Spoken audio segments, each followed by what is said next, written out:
الو سلطان شاه کجایی؟ بلند شو بیا به دادم برسندی. من چه غلطی میتوانم همی بکنم؟ دستم از دنیا کوتاه می باشدی. سلطان سوسه نیا بیا کارت دارم.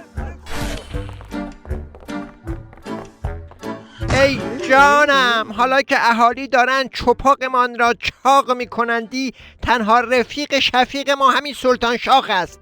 ریس ریس گوشت را بیاور جلو ببینم.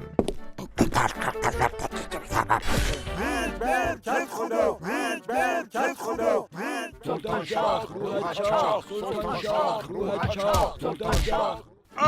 آخ بد پدرت کت خدا، ما تو قبر خودمان کپیده بودیمان.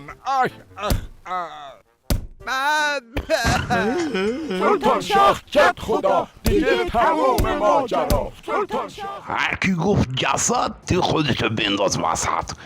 به زودی هم کت خدا میره تو تابوت سلطان شاه.